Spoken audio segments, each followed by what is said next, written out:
Date आज 10 फरवरी 2023। ये 5 topic discuss करेंगे इस क्लास में। फर्स्ट टॉपिक, ये ट्रस्ट अभी न्यूज में थी। इसका सिर्फ इतना याद रखना आपको, कौन सी मिनिस्ट्री के अंदर, कौन से डिपार्टमेंट के अंदर काम करती है। ये प्रीलिम्स के लिए इंपॉर्टेंट है। National industrial corridor development and implementation trust. Government of India ने अभी 8 प्रोजेक्ट इस ट्रस्ट के अंदर सैंक्शन किए थे, यानी कि उनको अप्रूवल दिया था, मंजूरी दी थी कॉरिडोर प्रोजेक्ट को। कॉरिडोर प्रोजेक्ट कैसे? Industrial corridor. इंडस्ट्रियल कॉरिडोर का मतलब ऐसा है कि कॉरिडोर का मतलब गलियारा, यानी कि औद्योगिक गलियारे। कैसे होते हैं गलियारे?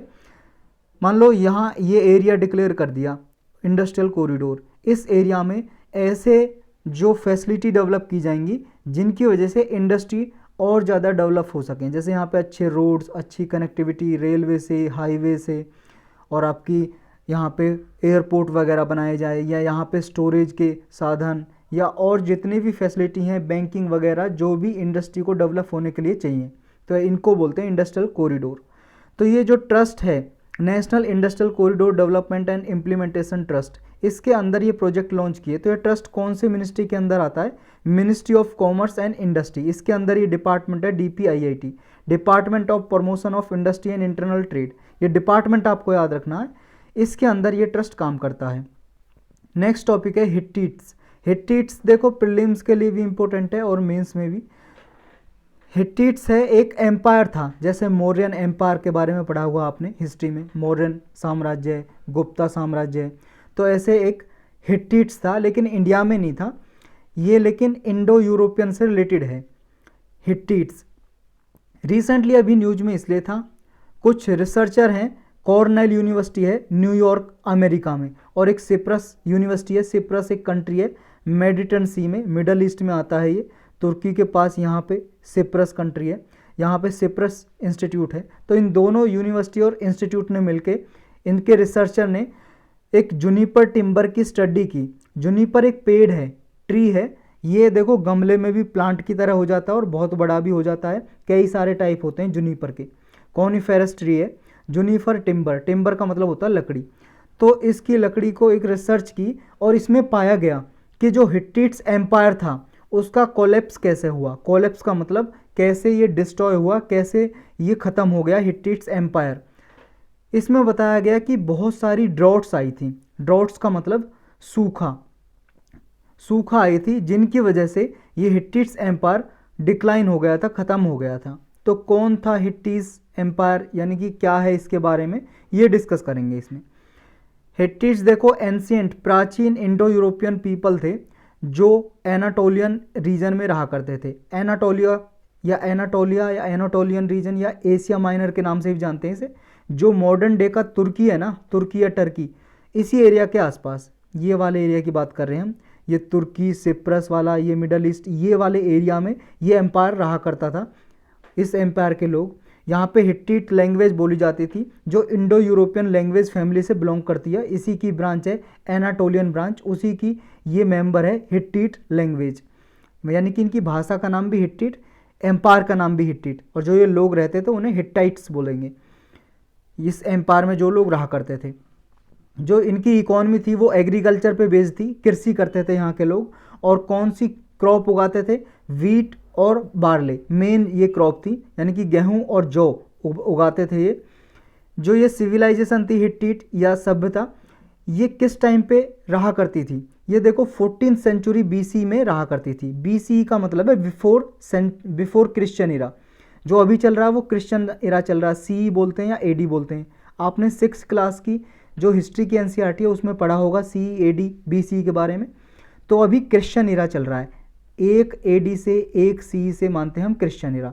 1, 2, 300 आया, फिर 200, फिर ऐसे 300, 400, 1900, 2000, 2001, 2, 3, 2023 चल रहा है अभी, 2023 CE, समझ रहे हो। तो 14th सेंचुरी BC में रहा करता था, यानी कि उससे पहले, एक CE से पहले 0, फिर 1, 2, 3, ऐसे 14th सेंचुरी BC में ये रहा करता था एम्पायर।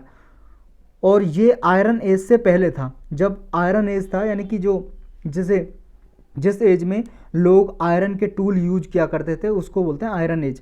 आयरन एज से भी पहले ब्रॉन्ज एज आई थी। ब्रॉन्ज एज उसे बोलते हैं जब ब्रॉन्ज के, जो ब्रॉन्ज है कांस्य, कांस्य बोलते हैं हिंदी में, कांस्य एक मेटल है, ब्रॉन्ज है, उसके टूल यूज क्या करते थे, इंस्ट्रूमेंट यूज क्या करते थे, उस एज को बोलते हैं ब्रॉन्ज एज। उससे उस टाइम के दौरान ही ये सिविलाइजेशन रहा करती थी। ये हिट्टिट एम्पायर, हिट्टिट सिविलाइजेशन या हिट्टिट एम्पायर बोल सकते हो आप। और इसके जो पीपल थे हिट्टिट एम्पायर के, वो बहुत ही ज़्यादा फेमस थे चैरियट बनाने में और उन्हें यूज करने में। चैरियट बोलते हैं रथ को, रथ बनाने में बहुत ही ज़्यादा एक्सपर्ट थे।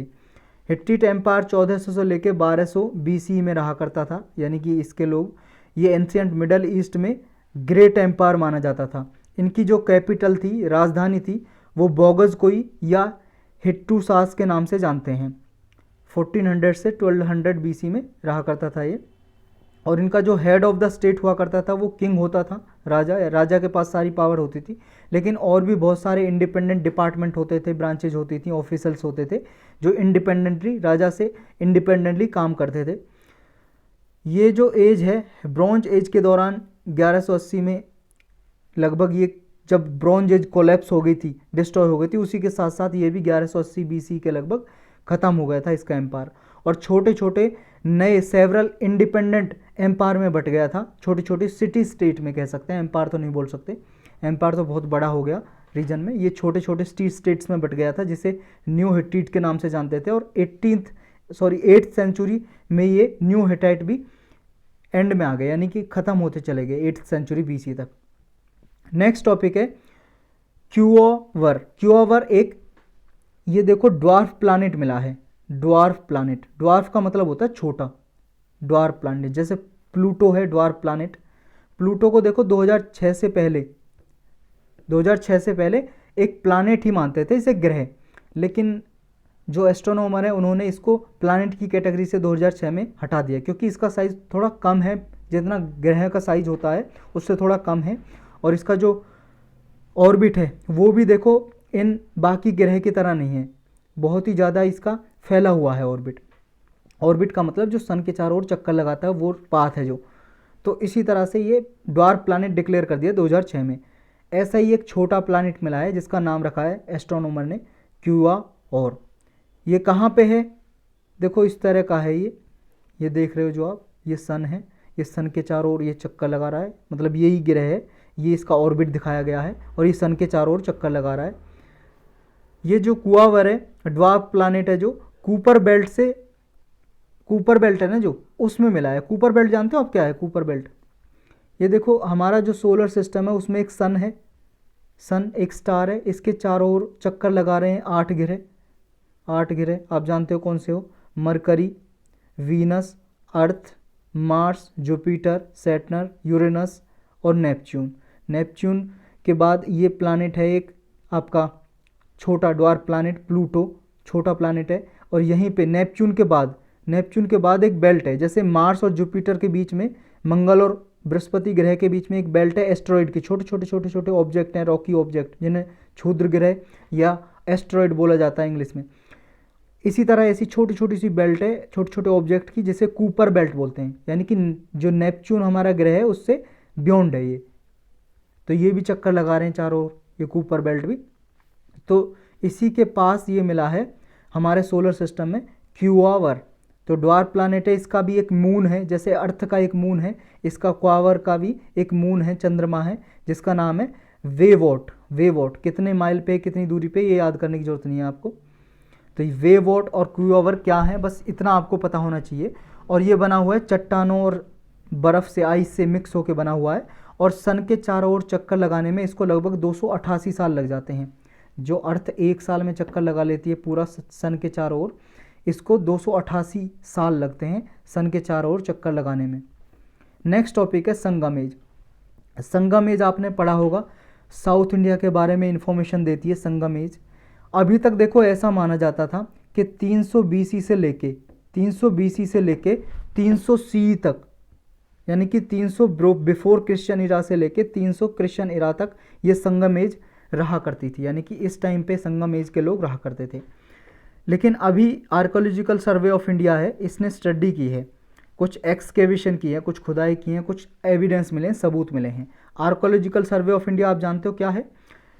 ये देखो 1861 में बनाई गई थी, अलेक्जेंडर कमिंगर ने बनाई थी, वही फर्स्ट इसके डायरेक्टर जनरल थे अलेक्जेंडर कनिंघम, अंग्रेजों के टाइम में बनाई गई थी। ये मिनिस्ट्री ऑफ कल्चर के अंडर अभी काम करती है और जितने भी ये हेरिटेज साइट हैं उनको बचाने का काम करती है। Archaeological survey of India, new Delhi में इसका हेडक्वार्टर है।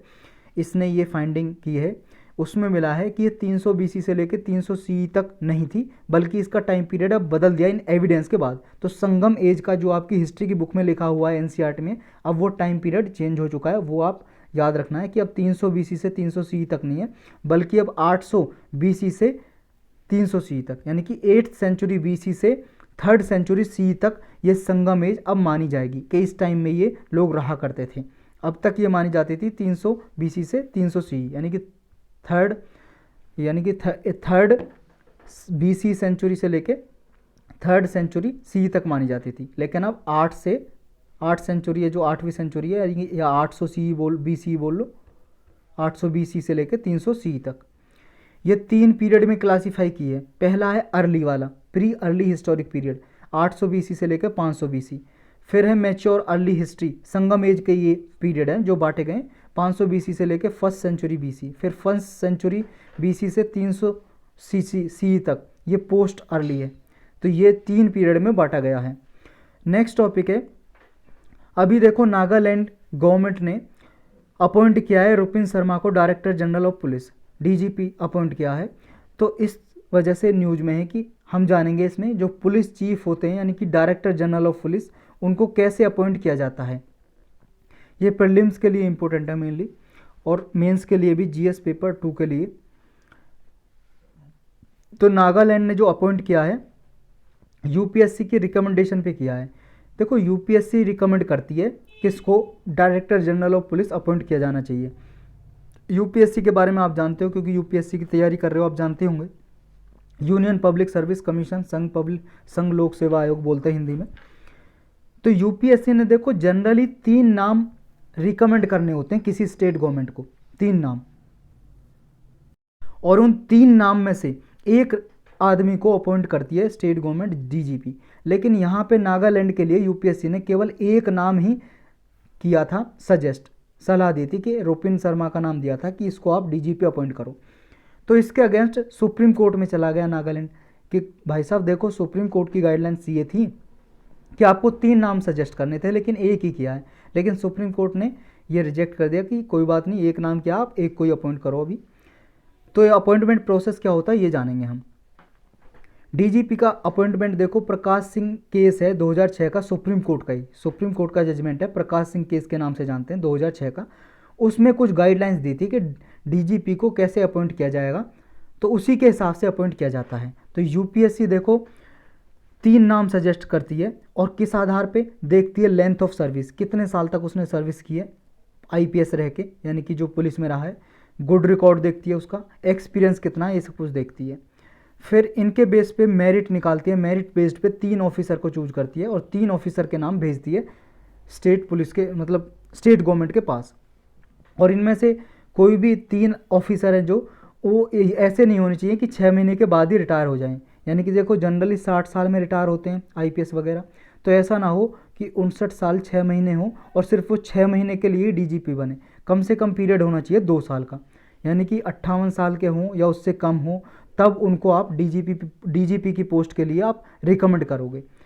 तो ये UPSC की जो गाइडलाइंस है, ये देखो UPSC इसमें ये भी देखती है कि जब किसी एलिजिबल ऑफिसर को वो रिकमेंड करती है, तो उसकी जो सर्विस है कम से कम 30 साल की हो, यानी कि वो IPS 30 साल बन के रहे हों कम से कम, और जो 30 साल रहे हों वो भी ऐसे हों कि 6 महीने में रिटायर ना हो। 2 साल का पीरियड देखना, जो हमने ऊपर डिस्कस किया कि कम से कम 2 साल DGP रहें।